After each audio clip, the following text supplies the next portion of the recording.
Welcome to the squad. He's Icewater. I'm Puma. Do us a solid. Like, share, and subscribe to our channel. Going to start with the NFL, but we're going to be talking about college football, the playoffs, college basketball, the NBA, and the Knicks winning the tournament, and my opinions about that. And we're going to get into what's on your mind, son, and we're going to end the show with our segment, Last Shot. But the NFL, man, what stood out to you in some of the games in the NFL? I know what stood out to me, that they're playing in our faces, bro. And with these calls, non-calls, all this other stuff. And one of the things that stood out to me the most is that when you have 70% of the people betting one way, it always goes against what the majority of people are betting. And we knew this was going to happen when Las Vegas got in bed with the NFL, that there were going to be some funny things happening. But your thoughts on the games, man? That's just me talking my conspiracy stuff. Well, I really don't have a favorite team. I do in a way, but I really don't root for anybody. Me either. Me either. Yeah. So the only thing that really matters to me is the damn picks.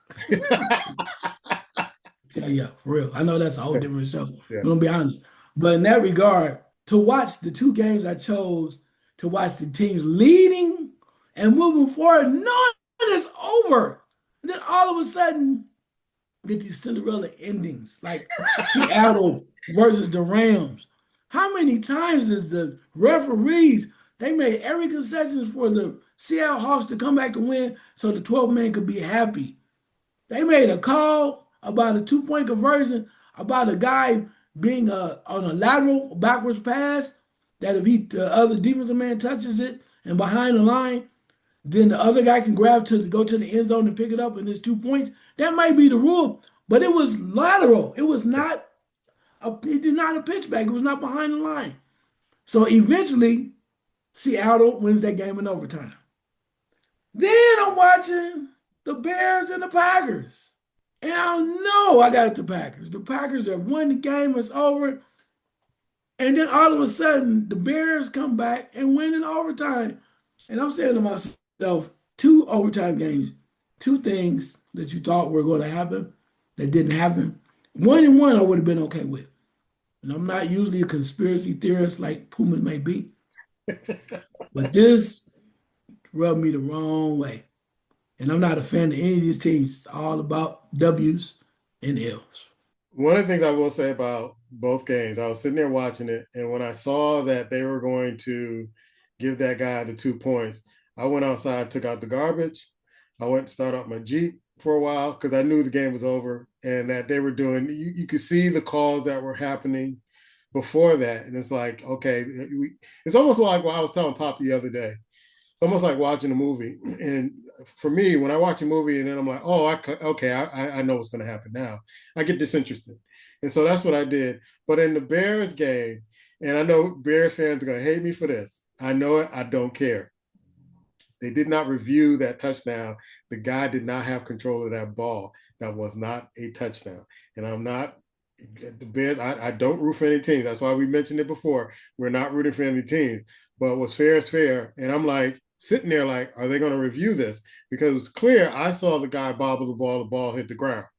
And then he started dancing. It's in Soldier Field. Everybody walk around, everybody happy that they won in Soldier Field. So and it's not just in those 2 games. It's just in games in general. You start seeing certain things and you're going, wait a minute, this doesn't seem right. This call is way out of the blue. It was a call last night where it was a non-call where it was clearly interference. And even the guy they have in the booth who's a former official was like, yeah, that was interference. They never called it. It was in the Pittsburgh-Detroit game. Never called it. And so in that game, they called a offensive pass interference. What are you supposed to do with the guy? The guy just standing there like a statue. He's in his route. He comes off. He flips the ball back. The quarterback gets in the end zone, and no, it's not a touchdown. It's pass interference. I don't know what's going on. And to me, I keep telling people when they ask me about it, because people are really waking up to the fact that some of this stuff is really strange and they're playing in our faces. And that I keep saying it's sports entertainment. So they can determine any outcome they want. And so don't get disheartened if your team is not in the playoffs. You got 2 more weeks. They might find themselves in the playoffs because they may orchestrate it that way to make it more exciting for you to watch, because they have to have your viewership. They sell millions and millions of dollars of advertising. They want you in tune. So I don't take sports, and that's why I kind of pulled up. One of my best friends was texting me about the Pittsburgh Steelers. We used to root for the Pittsburgh Steelers when we were kids. And I said, man, I can't do it anymore. It's like, finding out that Santa Claus isn't real anymore. And he was like, yeah, I guess you're right. He said, so I don't get excited about it. It's something to do. It's something that passes the time away from me. And of course, we do the sports show. We like to focus on the sports side of it. But when they're playing in our faces like this, and then when you see the betting lines and you see the over under and you see who's favorite and the points and all that stuff, and you see how things are kind of orchestrated to kind of fit in the advantage of Las Vegas, it's like, okay, you're playing in our faces, and we're so addicted to sports that some of us don't want to believe what we're actually seeing. No, I agree with you because just to watch the fans' reaction in Seattle and watch the Bears fans' reaction, we want that fairy tale ending. Yeah, yeah, We yeah, want that, and we want to feel good. And for those that truly have not won before, too, let's keep it 100. yeah. You have those fan bases; they have not won before. They've been thirsting for a winner, and now all of a sudden, these games are showing perhaps at some point this might happen for them. Okay. It might happen for them, and I think that goes a long way because people are fanatics. They're crazy. They want to win, so they want to be part of winning something so desperately that they'll just go lose their minds. And I think this is the case as we see Seattle's the way they're trying to move forward, and definitely with the Bears. That's neither. That's a whole different conversation. One more thing I want to mention with a game that really doesn't mean anything but two bettors in Las Vegas. You have the Tennessee Titans against the Kansas City Chiefs, where you had call after call after call against Tennessee trying to keep them out of the end zone, because if they would have scored, they did score, and they kept calling it back. Because if they would have scored, the 70% who voted for the over would have won. They end up kicking a field goal. And it's like they're playing in our faces, folks. So I want folks to do this. Before you watch football games now, look at all the betting lines, the over under, how much a team is favored by, and all the little kind of bets that they're making, and then look at the outcomes and look at the calls and how they favor Las Vegas. Now they'll give you the odds. It may be 85%, it may be 70% or 50% of people betting a certain way. Check that out, because if it's over 70%, you're not going to win that bet. You're not going to win that bet. Okay. How satisfied are you, or do you feel the same way about the Pittsburgh Steelers franchise like you once did? No, I don't. And I stopped rooting for NFL teams. I still have jerseys and all that stuff. I'm not one of them crazy fanatics who's going to burn my jersey every time something goes wrong. In the past, I followed the Giants and the Steelers. And I'm still standing on what I said about Mike Tomlin and the Steelers 3 weeks ago. Check the show out 3 weeks ago. The Steelers, to me, and I said this in the beginning of the season, the Steelers, it's Super Bowl or bust. And so I don't care if Mike Tomlin has this streak of winning, because the Steelers to me are the simps of football. And those of you who don't know what a simp is, go Google it. But I'll explain it in football terms. They will wine and dine you. Simps will wine and dine you, take you out, show you a great time, but then wind up not getting the GTD at the end of the night, get a kiss on the cheek and it's good night. So GTD in Martin terms is get the draws, dog. They're not getting to the Super Bowl. They're going to get that kiss on the cheek in round one, and they're going to go home. And Pittsburgh Steelers fans want the draws, dog. We don't care about Mike Tomlin, this winning streak and having a winning record and almost tying, Tom Landry. They don't care about that. They want the draws, dog. They want the Super Bowl. When was the last time he won a Super Bowl? So he keeps getting kissed on the cheek, and pat on the head and say, thanks for dinner, good night. And then that's it. So they're the simps of the National Football League. They just do enough to say, hey, I went out on a date with her, but you didn't get the draws, dog. You just didn't get the draws. So I'm standing on business about the Pittsburgh Steelers. And I wonder if people who are changing their mind about it, do you actually think the Pittsburgh Steelers are going to win the Super Bowl with the team they have now? Do you actually think they got enough to do that? I don't think so. I don't think so. Not in the AFC. They beat a team, Detroit, that's on their fourth center. Their offensive line is desecrated. They don't have a secondary. So, you beat a team that's pretty much their window is closing. And they're probably not going to make the playoffs. You will make the playoffs again. And Mike Tomlin will take you to the playoffs. You'll get all excited. You'll wave the terrible towels. And you won't get the GTD. You won't get the draws. Your thoughts, man? I just think overall, when you see Pittsburgh, I think the fan base were provided just fantasy uh, before it started. They had this dream scenario. Aaron Rodgers is going to come in out of nowhere, and he's going to take us to the Super Bowl, and we're going to win like they used to do back in the day over in Green Bay. But something happened on the way. Things just kind of started to get cloudy and whatnot. And but it's okay to dream and want to enjoy it.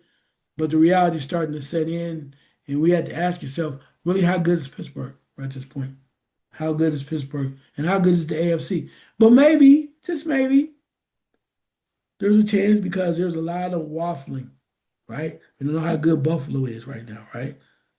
Imagine this though. Well, now this is a beautiful soliloquy into this. All right, look that up if you need to. Soliloquy. This is a beautiful soliloquy. So here's the thing. What happens? Just think about this. Now, this Pittsburgh fans get excited. Now you can get excited now. Think about Oh, this. man, yeah. I'm just saying in general. Just think about this. Pittsburgh, get excited.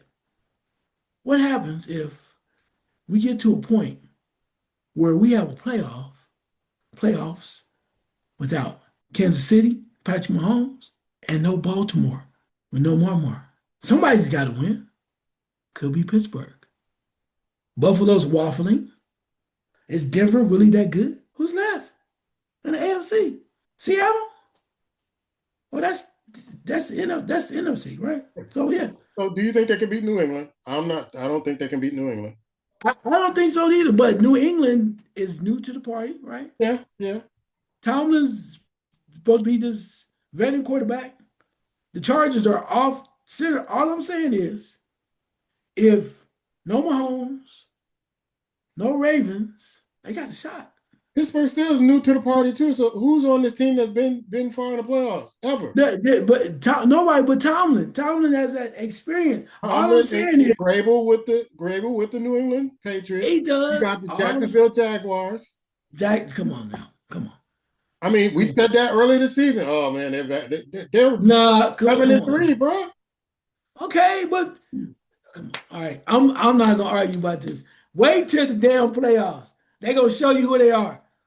You can crown them if you want to. It's gonna be like this. Good night. You can crown them if you want to. Crown them. Man. It's gonna be.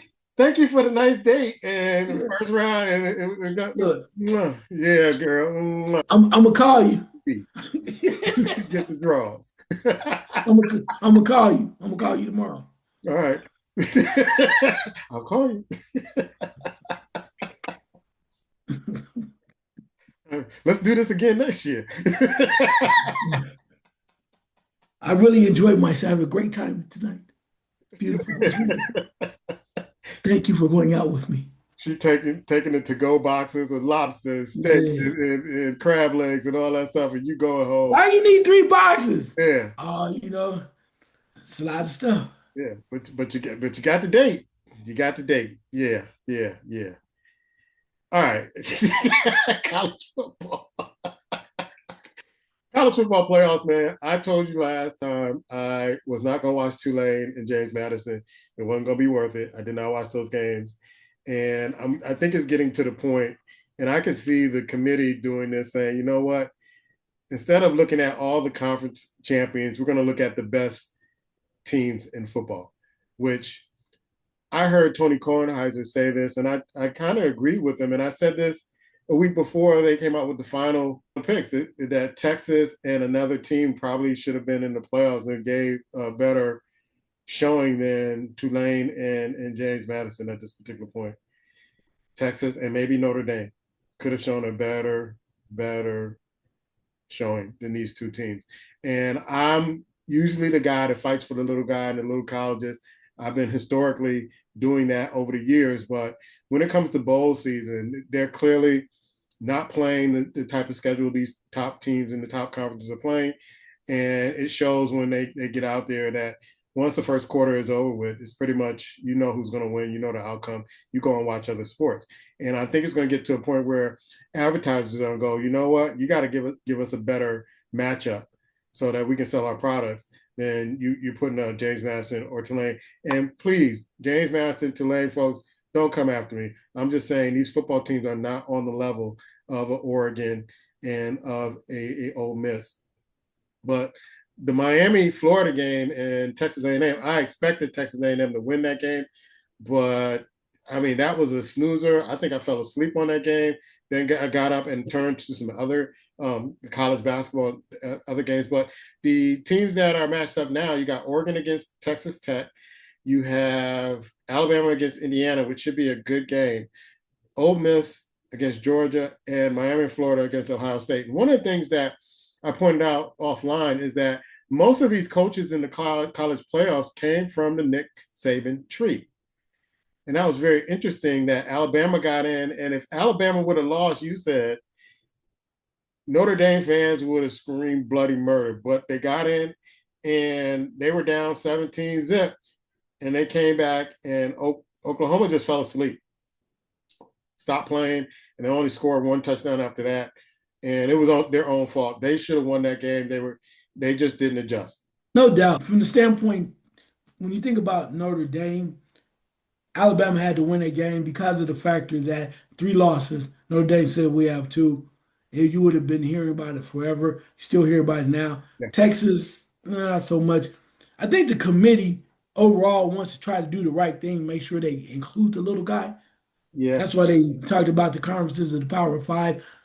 The first year they messed it all the way up. They tried to really reward them They by did. putting I them have as to the admit 4th now that seed. they did. Yeah. That was horrible. Yeah. Well, you won your conference. You deserve to be a top 4 seed. No, you don't. No, you don't. So this time they went and they flipped it. They went the opposite way. They held the last 2 slots for the Power 5 teams that were considered from the conference with the best records. Still didn't work out right. So now, those of you out there watching will say, maybe we should go to 16. No. What? No. If we get blowouts in the 12 in the first round, what do you think will happen in the 16? Yeah. That's not gonna be good. 12 is enough. 12 is enough. Yeah, you go 16, you think it's gonna get better? I'm just asking. But I am happy now that we can move forward. Got some great games coming up. I am looking forward to Oregon and Texas Tech, definitely, because we want to see that matchup. Texas Tech scored a lot of points, played some strong defense. We want to see are they able to do the same thing against Oregon, who's known to put a lot of points. You saw what they did against James Madison. I'm intrigued by Alabama, Indiana, because, and I'm not saying it from a hater standpoint, because they beat Ohio State. No. I just want to know. Indiana's the #1 seed right now. Yeah. How are they going to handle that? Alabama has nothing to lose. Indiana also has a Heisman Trophy winner. See, it's different when you're #1. A lot of expectations. You start thinking in your head. Target on your back. Yeah. And Alabama has nothing to lose with being the 9th seed. So I'm interested really in that game. Ole Miss, Georgia. I've heard a lot of rumblings that Ole Miss says, oh, we're going to fight strong, even though Lane Kiffin's no longer here. Georgia is a problem for a lot of teams. They play solid defense when they want to. They're very physical offensively. They can be a problem. Look forward to that game. Of course, Ohio State versus Miami. I think it really depends on what Hurricane team shows up. They have the tools. They have the players. They have the moxie. You have Michael Irvin, all that. But what team is going to show up against the Ohio State University? Because you know, or you should know, that Ohio State, after losing to Indiana in the Big Ten championship game, is going to be prepared and ready to go. They're going to be very disciplined. They're going to be more or less machine-like, ready to go, and they're going to be a little angry because of the setback that they had before. More or less probably telling themselves They didn't have the right mindset. Things weren't clicking. Now it's going to be a full blown out arsenal. The question is, can the Miami team with the talent that they have step up and show and live up to their potential? That's going to make that a great game. If not, we're going to get what we get. And I think Ohio State will show you who they are. You said something really interesting. It seemed like pretty much all year, Ohio State's been winning, but they haven't been unleashing that full arsenal of what they have. It's almost like they're saving it up for something. And maybe this is what they're trying to pace themselves and saving it up for this moment right here. Hopefully you'll see that, because where you see other teams, rolling up 60, 70 points, Ohio State will roll up maybe 30, 40, and then they'll, call off the dogs. But can they kind of just unleash it for these particular games to finish the season out strong and become national champs and get that natty again? I think they can, but what's interesting here is they know it's all on the line now, right? They had a similar thing when they lost to Michigan last year, so they're angry and mad, and I think they thought they could play a better game against Indiana. They could have won that game too. But even when in the last couple of years, particularly the last couple of years for Ohio State football, even when they didn't have a great game, they lose by like 3 points. Mm-hmm. Even when they struggle, they'll find ways to win. So as you mentioned, that Arsenal's released, notice too that Brian Hartline will be moving on to South Florida, has a lot on his plate, still going to be in attendance on the sideline, but he's only going to be talking. We're going to be in the wide receiver room. Head coach Ryan Day is taking back over the play calling duties. It's time to open it up and get back to business. So I think you'll see a lot of difference there. So it'll be interesting to see how this plays out. But I think their attitude and the way they go about the business is going to show us one way or the other. We'll find out if Miami comes in undisciplined, they're not ready, making mistakes. It's going to be a long day for the Hurricanes.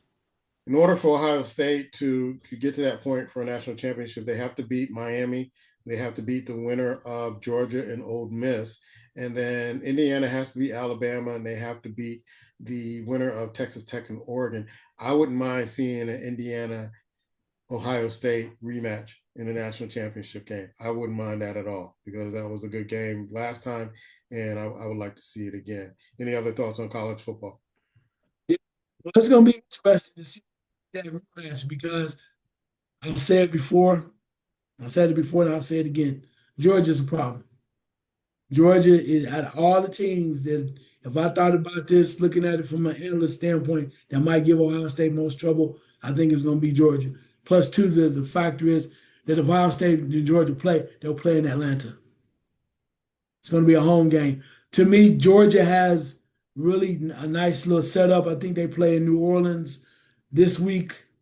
They win, they go to Atlanta, and then the national championship is in Miami. So everything's down south for them, which allow their faithful to travel easily because everything's down south. We'll see. Anything can happen. Indiana says, "Hey, we're number one. You guys can." Also, according to you too, Charles, you're a naysayer. You don't believe in us. We're going to show you. We're not a fluke. It was not a fluke. So this is the best time of the year in college football. Just put up or shut up, and naysayers be quiet, particularly if your team loses. Before we get to college basketball, let's talk NBA, and let's switch it up a little bit. You have the Pistons still at number one in the Eastern Conference, followed by the Knicks, Celtics, the Sixers, the Magic, the Raptors, the Cleveland Cavaliers, who were very disappointing this year after what they did in the playoffs last year, followed by the Heat, the Hawks, and the Bulls at number 10 at 13 and 15. In the Western Conference, you have the Thunder still holding on a number one spot. They dropped 2 games since the last show we did, followed by the Spurs, Nuggets, Lakers, the Timberwolves trying to win. They won 2 games in a row, followed by the Suns, the Warriors, who are disappointing this year at 14 and 15. They're followed by the Grizzlies and the Trailblazers. Now, they just had the NBA Cup that just happened. We talked offline about this. And let me say this as a person that follows the Knicks and been a Knicks fan all my life. I really don't follow teams anymore, but I do have a special place in my heart for the Knicks. Do not put that damn banner up in Madison Square Garden. Please, that's not a championship. That's not a real championship. It's like that bubble championship the Lakers have. Do not put that up. Put it in a display where people can walk by and see it as they go into their seats in the Madison Square Garden. But do not have a ceremony and put that damn banner up in Madison Square Garden. It's not a real championship. All right. Don't disrespect the guys who won the real championship. Don't do that. Don't do. I don't care what Spike Lee said. I don't care what any other Knick fan said. Do not put that damn banner up in Madison Square Garden. Please don't do that. That's disrespectful. That is really disrespectful. You talk about the NBA or the tournament, or whatever. A tournament that lasted 2 or 3 years, man, and now everybody and Josh putting his thumb up somebody's butt during the ceremony. It's like, no, that's how unserious it was. Don't do that. Wow. Don't do that. And Knick fans, if you're yelling and jumping about this championship, you ought to be ashamed of yourself. Stop it. And this is coming from one of your own. Stop. Don't do that. Wow, that's a lot to unpack, but I'm gonna try. So the thing about that is it's a championship, right? No, it's not. I equate it to this. You know, they say you can be a world champion, right? You get the opportunity to be a world champion. Everybody wants to be a world champion. Everybody wants to be on top of the world. Everybody wants to be a gold medalist. Sometimes the farthest you're gonna go is gonna be the number one No. winner. Wait a minute, let me finish. Let me finish. Sometimes the best you can do is get that damn blue ribbon at the county fair. And you take it home with you. Because you won. You won at the county fair. That's why I started first. I won. You're going to clown this. That's what we're going to get clown. That's why you don't want them with this banner on. Because they're going to clown You put that us about this. Don't do that. Don't do that. They're going to clown us. Just like they clown the Lakers. Hey, you put that little that blue ribbon in your trophy case with all the other trophies. Don't do that, Knicks. Don't do that. And that bonehead owner gonna do that too. He's gonna raise that banner up like he did something. Look at what we can do. Look at what we can do with the little blue ribbon. Hey, it's better to be a winner on any level than never win. No. It's been a long time. No. Don't do that. Don't do that. So you look at our little ribbon. First place at the county fair. Award. No, don't do that. First place at the county fair. We won the Maui Classic. No. Go Knicks. Go Knicks. Yeah, no. The Thunder, really are really. I mean, they lost their recent game. They have a 1-game losing streak, and I don't know if they're slowing down or anything, but they only lost 1 game. They're on route to really kind of get 77 games or maybe 76 at this particular point. But man, I'm looking at Denver, who's just hanging in the cut, just like they do every year. They're hanging in the cut. The Lakers, I don't know why they keep showing them on the highlights every night. And I'm going to say this, and this is probably the first time I've ever said this on this show. JJ Redick may be right having LeBron come off the bench, because they actually play better with him when he's not there. I said it. I'm sorry if it offends LeBron James fans, but LeBron James makes that team worse when he's on the court. I think JJ Redick, for the first time since he's been coaching, I think he may be right. I don't think they're going to do it, but I think he may be right in having LeBron come off the bench. It's that time. It's that time. Well, he's the coach, and he has the right to do that. And we know that the owner has already cemented Luka Doncic as the star. He's the guy on the team. That's fine. The question is, are they going to be good enough to try to compete with LeBron coming off the bench? I don't think so. They're not going to compete, but no, I agree. I agree with that 100%. But if you're paying out the cash and you're trying to build up, I think they're trying to really make Luka. I mean, he is an NBA star, right? He is right now, but they're trying to make him like superstar, mega superstar. In order to do that, you got to win. So they're getting ahead of the curve, if you will. with LeBron being older, LeBron not being in the same way, and they may play better. I don't know. I'm the jury's still out on that one. I love the way San Antonio's scrapping. Denver is coming along once they get everybody healthy. Gordon's coming back. They've done well with their bench and whatnot. I think Houston is really coming along, but they're falling short at the end of games. Yeah, they And I got think beat it's last night by yeah, I think it's just a Sacramento. lack of cohesiveness and just understanding what they need to do and putting it together. So from that standpoint, I think that's just what they need to do. Other teams like Minnesota, even though they're in the fifth spot, we just don't know which Minnesota team is going to show up. And Golden State is kind of in the trenches at the eighth spot. So it's still early. It'll be very interesting to see how it plays out. But as you mentioned before, OKC is a solid unit. They know how to play well. They have great chemistry. And I would not be surprised to see them right in the thick of it again, once again, particularly the way that they've been playing lately. So, in the way that they come across, they are a major problem, matchup problem for a lot. I'm ecstatic about Detroit. I really am. They're hardcore. They play like the old school Pistons with that blue collar mentality. They come for you. You had Doran at center. Of course, Kate Cunningham at the other guard. You have the other Thompson twin. They have a lot of good working pieces over there. I like the way that they're playing. Like Philadelphia, too. Philadelphia is trying to figure their way, even though they have a lot of young players over there. A lot of it is open. Orlando's playing well. I was talking to a buddy before about this. I think Cleveland needs to make a trade. And I know I'm gonna catch hell for this because I live in Ohio, but that's okay. I was talking to a buddy last night, and they probably can't pull it off. But I'm thinking that Cleveland should move, and they probably won't do it till next year. They should move one of the centers, Yeah, I totally agree. I and they to- should move Jared Allen, right? mhm. Move Jared Allen, and I would make a trade to a place like Toronto, who has a lot of players. And what I would do, I'd ask for Scotty Barnes.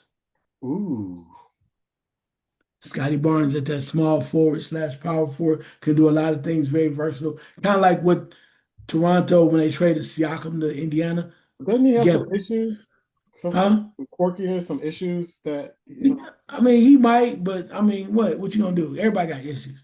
yeah, yeah, See, Siakam going to Indiana kind of infused and gave them a boost.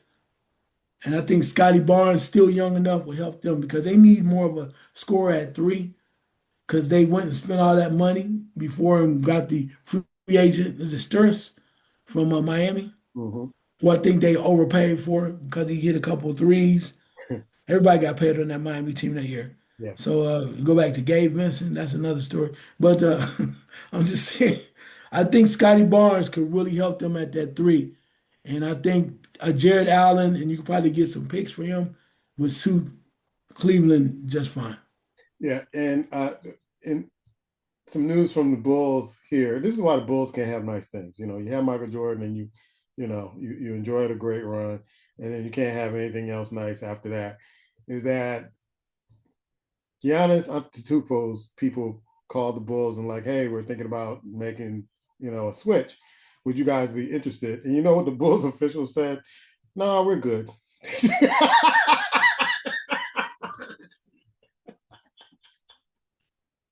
Can't make this stuff up, folks. No, we're good. Now, can you name a star player on the Chicago Bulls right now? But they are horny in the pants for Anthony Davis, who I don't know if he's even on the court in Dallas right now because they want to bring a guy home that's from this area, and they're after players that not going to really kind of do anything. They just want probably a big name of Anthony Davis and to get the home crowd to come out and see him. But it's like this is why you can't have nice things. You got a star player over there about 90 miles away from you who's willing to come to Chicago, who has been talking about, this is I'm getting ready to leave because the Bucks are like 11 and 18 right now. They're not going anywhere. And I don't know if they're talking about, hey, you got to bring his brother as a package deal. I mean, if you really want this player, you can have him. he wouldn't be far away from where he lives now, where he can kind of keep his family kind of the same situation. But now people are courting him, like in Minnesota, they're courting him. Ant-Man's courting him, and the Lakers are courting him. Miami's courting him now. And so these are teams that, once they get that piece, they may take off. But, to say, and this is why I always felt like Chicago teams, whether it's football, baseball, or basketball, they're the cheapest franchises walking because they won't pay for star players. They'll let a player develop, and then all of a sudden they happen to be a star player, but they won't go out and get the star player that's going to help their franchise. And to say, nah, we're good, we're all right, it boggles the mind. It boggles the mind at some particular point. Your thoughts on that, man? Yeah, sometimes some franchises are so stuck in their mentality, don't know how to get out the way because they don't have vision. And probably with Chicago, they're trying to figure out who will we need to move and who we have around him to make us better, to make us a contender. And sometimes it's hard for front offices to do, which is why only certain teams have actually won the title over the last few years, right? You go back to the 90s where it was like, from Magic to like the early 90s, there's only like 7 teams that won the whole thing, Yeah. won the whole ship. So some teams get in their own way. They don't know what's going on. You think about how what Chicago has unloaded. You basically gave a ball away for a song, right? You moved DeRozan out. You moved some other guys now, and you're trying to kind of start from scratch a little bit.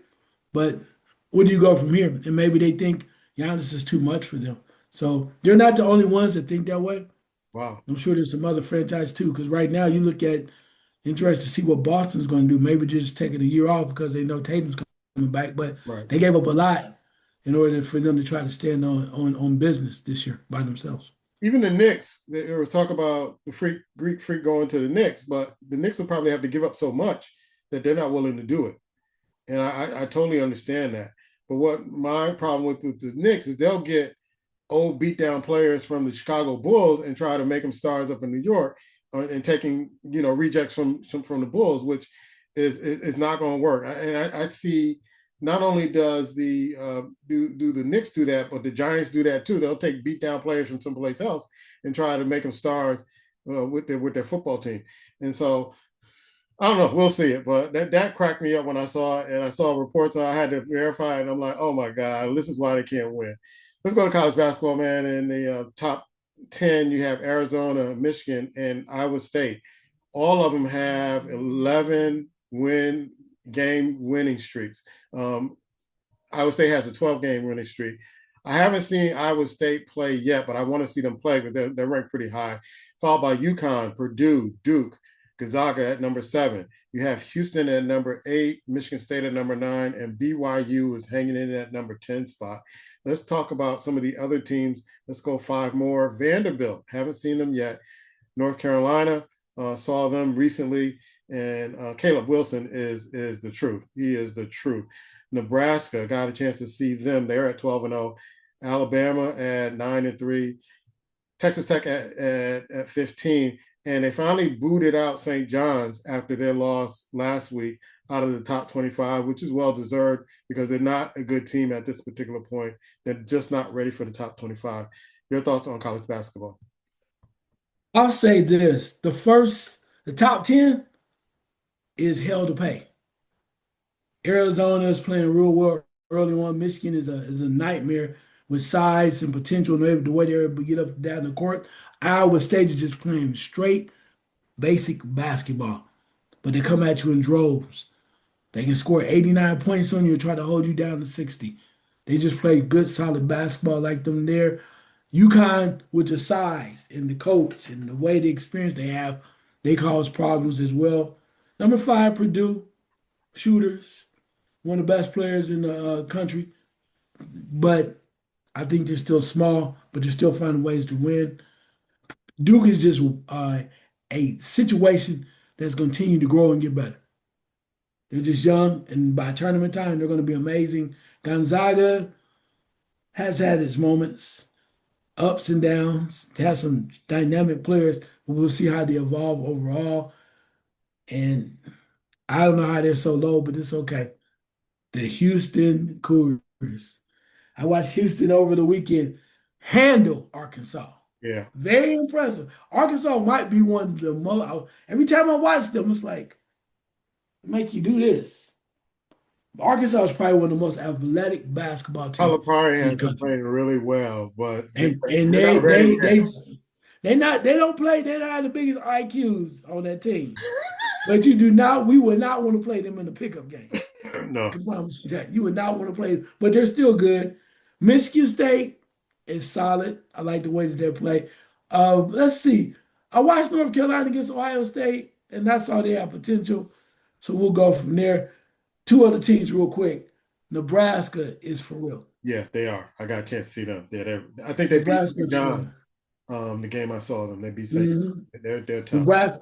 Nebraska's for real. The other team that you would not want to play in the tournament if they are coming together, Alabama's a problem. They may not be first tier, like they say. They may not be top 10, but they damn sure number 11. You do not, you do not want to mess with Alabama. I like the way that they play. They get up and down. But the way that the things are coming out now, we're going into getting ready to go into tournament, going to the conference play. It's going to show a lot of different things. So you're going to see players moving around, making things happen, and you just never know. I love it because now, as we get ready to head into January, things are turning around for real. Things are getting serious. And what you may have or lose a game here and there in the conference, you might find yourself outside or in Dayton. You know what happens when you go to Dayton. That's all I'm gonna say. First four. All right, what's on your mind, son? First, I was gonna say Jake Paul, so that's not on my mind anymore because we talked about that in the boxing show. Okay. So what Finish is our on? boxing show his rant. It is hilarious. I didn't want to do that to you guys over here, so I decided to do something else differently. How college athletics is coming together, right? And what I mean by that is with the ADs and the NILs and things like that, how so many schools are trying to maneuver around. Even when you look at college football coaches right now, the way that this is circling around stuff that's happened up north and 23 up in Michigan, see other stuff that's going on in other places where coaches are taking advantage of the inability for these schools to grab their coaches. So they're taking advantage of it by adding extensions. My question is, where does this all fall out now? NCAA is hanging on by a thread, in my opinion. How much are they worth? Or how much does colleges really need them at this point? So my question would be on that is, are we excited? Are we happy about the transition to NIL, monies that have been passed around, different things about keeping coaches, players being able to transfer on a whim? Are we happy with the current state of college athletics, or is it too much too soon? Excuse me. NCAA is pretty much done. They're done. They're done, son. They're done. Things have changed, and they never, to me, stayed in front of the trend. They kind of banked that things were going to operate the way they've always been operating, and that they would have total control. I don't think they ever anticipated that players would start getting paid, and now they find themselves becoming obsolete in their existence. And so this is all their fault. This is all they're doing. They had a chance to do the right thing years ago, and they didn't. So, I don't feel bad. I don't feel sorry for them. The thing that really kind of bothers me about NIL and all this stuff is now it's going to become more and more corporate where I'm going to start referring to college, big time college sports like basketball and football as professional college leagues because they're getting paid and professionals get paid. Amateurs don't get paid. Olympics, you don't get paid, you get sponsored. But now you're going to have, I think corporations going to be putting their influence on these universities and teams. And sad to say, some of these little universities that don't make a lot of money is going to be squeezed out.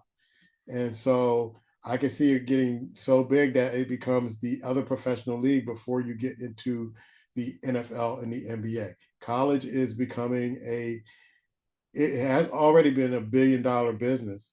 Now it's gonna be in the stratosphere now because of the money that's being exchanged And I think we talked about this a couple of weeks ago about how they're going to allow the college students to bet.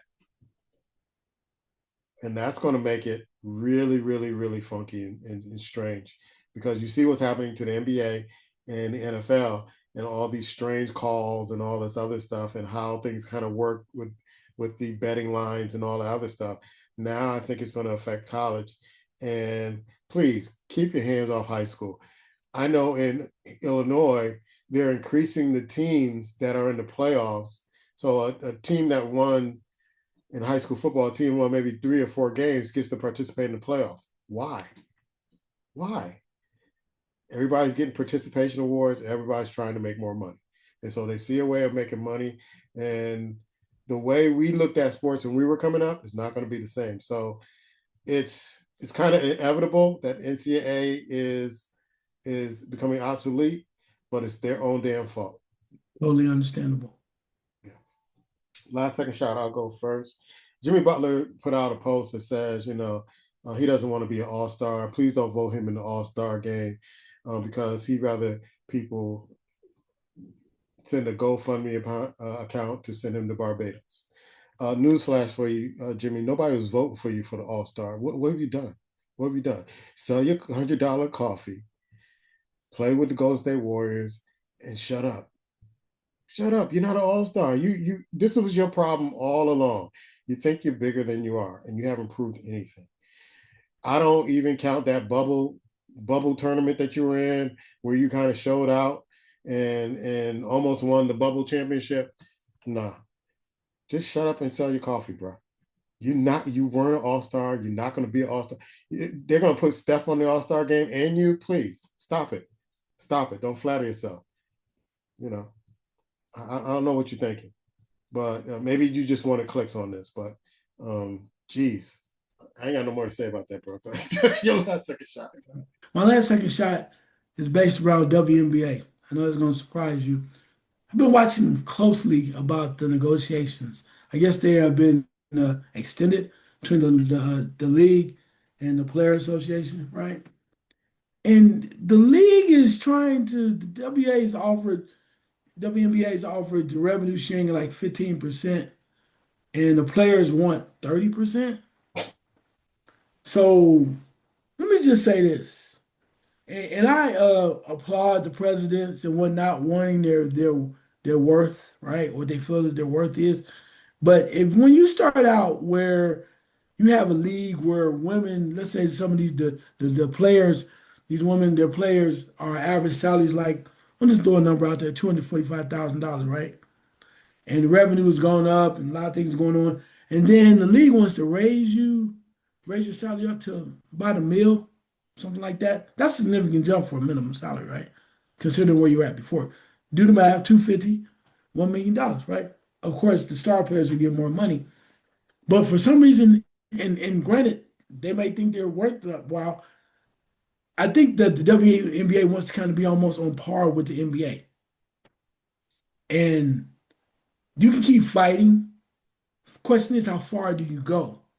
Because we come back to the point, do you price yourself out after a while? And if you do price yourself out, you have to ask yourself the question, who does that harm more? The players or the league? You got to ask yourself that question. I'm saying don't settle. They want to fight to the end, go for it. But at somewhere, if they want to be around, it seems like there needs to be a happy medium. They're going to have to meet the WNBA, the franchises somewhere in the middle. And those individuals will say, oh no, we deserve this, we deserve that. I get that. But my question is, or my solution is, this is not about women. To me, it's not about women not totally getting their first shake. Granted, you deserve all the money you think you can get, whatever you can get. This is truly about dollars and cents, supply and demand. What are you producing revenues wise on that level compared to the 20 years that you've been around? What are you producing?